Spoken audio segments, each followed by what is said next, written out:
Uganda Police Force and the Uganda People's Defense Forces and indeed a joint security team have closed down the newly opened Chinatown hypermarket sighting. Hey lovelies, Gracie here once again. Welcome back to the channel. I'm hoping from wherever you're watching me from, you are doing amazing. And as always, to my subscribers, new ones and returning ones, and members on the channel, you mean a lot to me and I don't take any of you for granted. So thank you so very much. And if you have not subscribed to the channel, please consider subscribing so you become part of this amazing family, and thank you so very much in advance.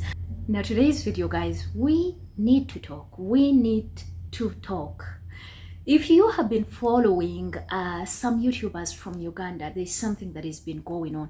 There is a hypermarket, China market, and if you are watching me from the US, you know these things, okay? You know Chinatown, it's literally everywhere in the world. It came to Uganda, and so many Ugandans were excited. They still are, and they were flocking the area. They were flying in there like huge multitudes of people because it was officially opened over the weekend, and oh my goodness, people were flocking the area to make sure they get, cheap, relatively cheap, products or items or merchandise that is relatively low compared to what the Ugandan market has to offer. And this sparked, security concerns. So the excitement that you saw in some videos, if you have watched some, because I'm gonna tag videos over here so you get to see exactly what was really happening, okay? But yeah, already we have security concerns in the country, and the United States Embassy has already released that, the UN has already released that, and the country authorities or the security or operatives have already released concerns as well. So the excitement died as soon as it was birthed, because guess what, it is closed. Why do I have to talk a lot? Let's watch these clips first, come back, and I'm gonna give you my insights about this whole entire China thing, because people just get excited sometimes, but they Uganda Police Force and the Uganda People's Defense Forces and indeed a joint security team have closed down the newly opened Chinatown hypermarket sighting a terror threat. Security deployed heavily, urging shoppers to vacate the megastore, claiming lives were at risk. The Chinatown was opened over the weekend, but due to the high demand for products at the discounted prices, large crowds have since flocked to the mall, creating chaos as people scrambled to purchase goods at reasonably low prices. The situation escalated due to the overcrowding, with lines of people stretching out onto the road leading to the mall. Inside, the congestion was so severe that customers struggled to exit and there was no clear path out. However, those who had come to shop expressed their disappointment at missing out on the discounted goods, but they did appreciate the swift effort from the security forces to take action to prevent a possible disaster, acknowledging that life is more important than cheap goods. I want a fridge plus a smartphone. Yeah, it's what I want. Are you sure about the quality? Not after the quality. For us, we want things at a cheaper price. It's what we want. We don't after the quality. We're supposed to get good things, that's all. Who is behind Chinatown? Our directors are from China, yes, and they bring merchandise from China to Uganda. That's all I can say. Yeah. Yo, it's good afternoon. Yes, good afternoon. My name is Eddie Isaac, and I am the HR at Chinatown. So today we are here. Numbers are still flooding in, and it's overwhelming. But we opened officially on Saturday, 31st of August. We have very many products here: household, engineering, mechanical, baby kitchen software, to mention but a few. So when you look at this side, we have beautiful furniture. And what is special about Chinatown, we've tried to cut prices to everyone's affordability.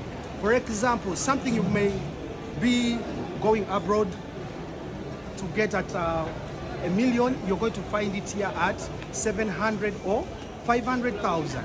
So we are trying to cut prices so that everyone out there, you can afford. If you're looking for something, be it kitchenware, be it clothes, be it what, if other parts are expensive, just come to Chinatown. You'll get the best products, beautiful and at an affordable price. Yes, bali ku omulali wa Fuki Promotions sawa zino ndera wetu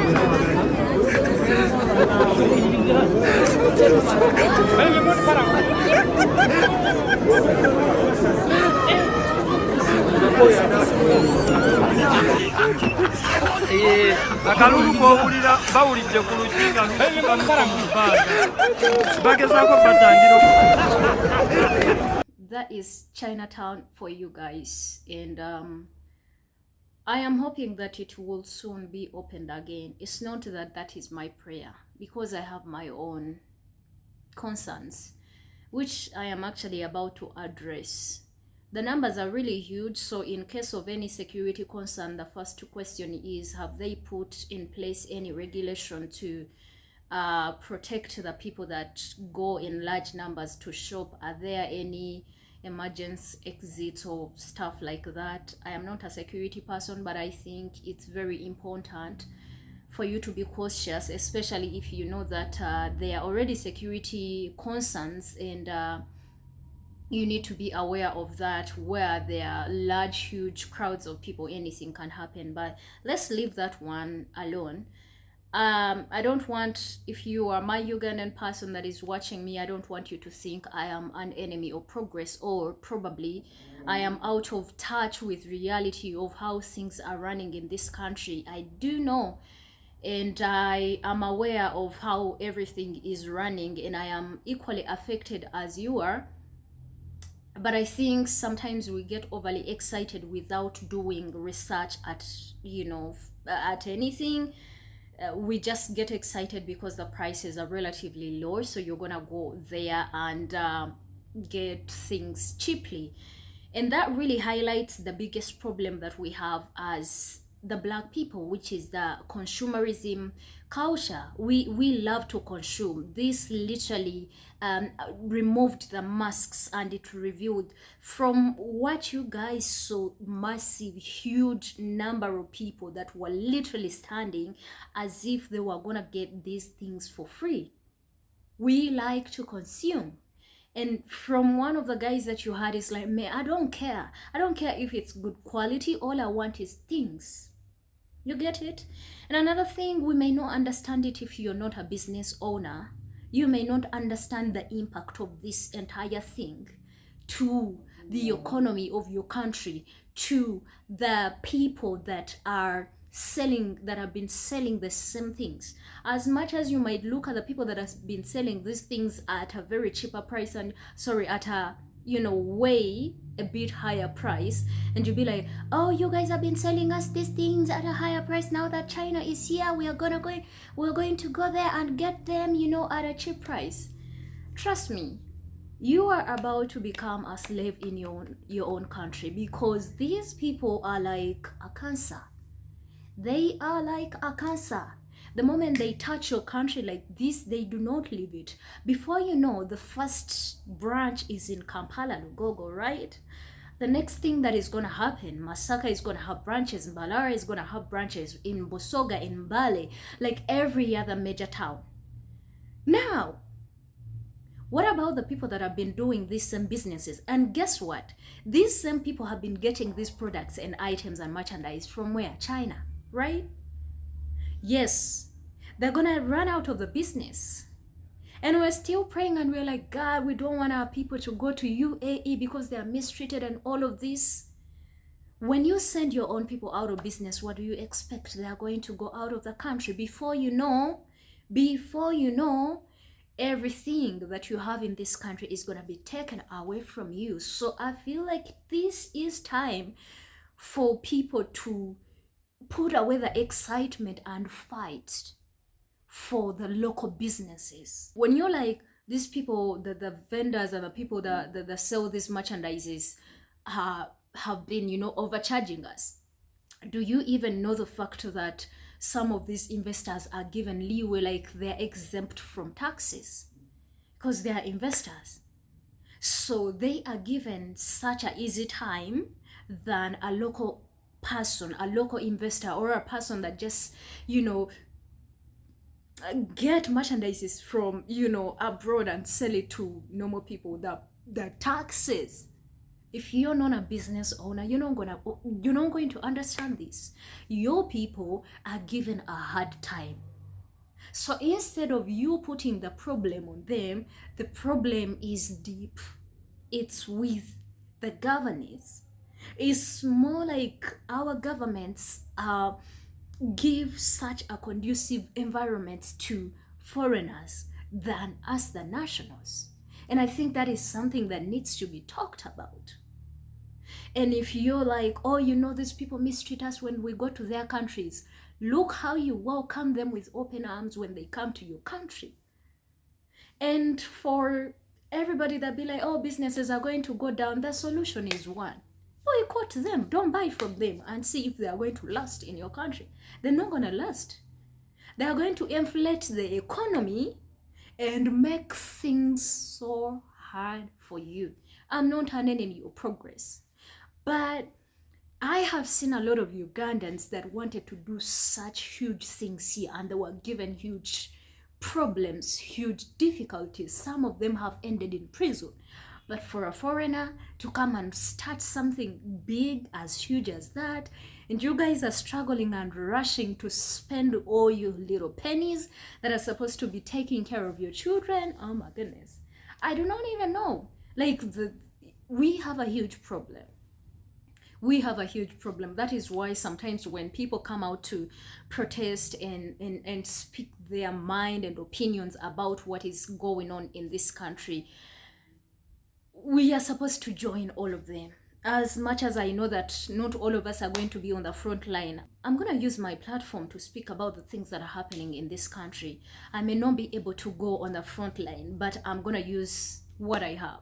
Of course, there are so many people that are saying, oh, Gracie, do you know how many jobs people have secured with Chinatown and all of that?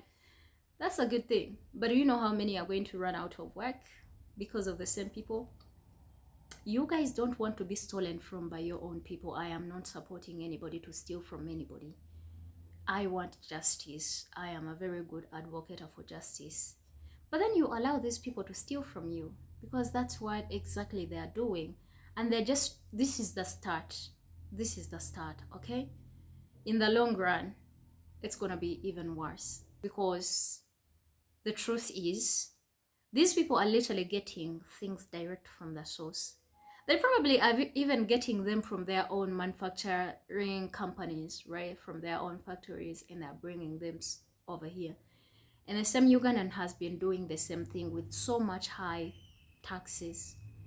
And they're bringing the same things to you right over here. Plus, I don't even know what you guys think, but each country where China goes, they are crying because they are like a cancer. Yes, that's why in countries like Germany, they are not allowed to have huge shops and stores. All they can be able to sell is food, just little tiny things. Because they know them. They know them. In the US, Chinatown is there. And we've been talking about how these people literally mistreat our people. But you guys are already marketing for them. You guys are already clapping your hands. If I was the president, that place would not even be allowed to operate. It wouldn't. Because those people are already here, guys. Those people are already here. They are in Rela. They are taking the sand. They are growing rice. Things that you, a normal Ugandan can do. Right? So they're literally coming for every little opportunity. They're not just doing that, guys. Some people are literally vending products. They've been doing that. And that's the reason as to why there was a protest just a few months ago when business people were protesting over these same so-called investors that call themselves investor, but then in the behind they are bringing stuff, they are vending stuff and selling them for cheap. What is the difference? The difference is this one is in one location, but they're not going to stop. They will still be going among you, and they will be, taking everything. They want to take everything, and on top of it, when they get all this revenue, it's not going to be invested in your country. No, it's going to be taken out of the country. So think about it. Is it going to help your country as much as you're buying a basket for 2,000 Ugandan shillings, maybe a TV, right? How is that going to help you develop yourself as an individual? Like how? Okay? Those are the questions that we should be asking ourselves. If you don't wake up, Africa, Uganda, East Africa, we're into such some big deep hole. We putting ourselves in a hole. Those of you that are watching me for the first time, please consider subscribing. If you find this video informative, please give it a thumbs up and super thank me. And put your thoughts in the comment section about the video. And you guys will let me see you in another amazing video. I love you all. My name is Gracie. Bye.